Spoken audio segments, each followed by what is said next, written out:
என்னடா பண்ணி வச்சிருக்கீங்க? ஒண்ணுமே புரியல. ஏபிசிடின்னு கொடுத்துட்டு இங்க P1 Q2 R3 S4 T5 கொடுத்துருக்கீங்க. அதாவது நல்லா கவனிங்க, இந்த கொஸ்டின் எப்படி சால்வ் பண்ண நல்லா கவனிங்க. இங்க 5 வார்த்தை கொடுத்துருக்காங்க, இங்க அதுக்கு 10 லெட்டர் கொடுத்துருக்காங்க. சரியா? அப்ப ஏனா வந்து P1, ஓகேவா? இது ஏ, இது பி, பினா Q2, இது சி, இது டி, இது இ, ஓகேவா? சோ ரெண்டு வார்த்தையா ஸ்பிளிட் பண்ணிட்டாங்க. பண்ணிட்டு இங்க Q2 BF B7 என்னன்னு கேக்குறாங்க. ஓகேவா? கிளியரா?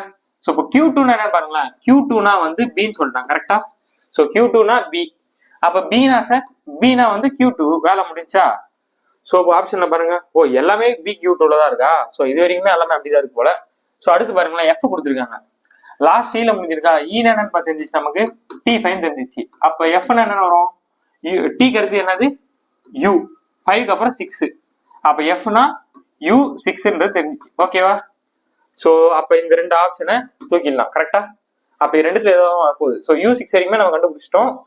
EP1 GP1 ஃபைன் பண்ண போறோம். அடுத்து பாருங்களேன், அடுத்து வந்து V7 கொடுத்துருக்காங்க. V7 என்ன வரும்? சோ இங்க Uனா VE, 6க்கு அப்புறம் 7, அப்ப E, F, அப்ப G. அப்ப இதுக்கான சரியான ஆன்சர் D தான் இருக்கும். பாருங்களேன், இங்க G வந்துருச்சு. அடுத்து P1, P1 நமக்கு என்ன தெரிஞ்சிச்சு? ஏனா வந்து P1, ஓகேவா?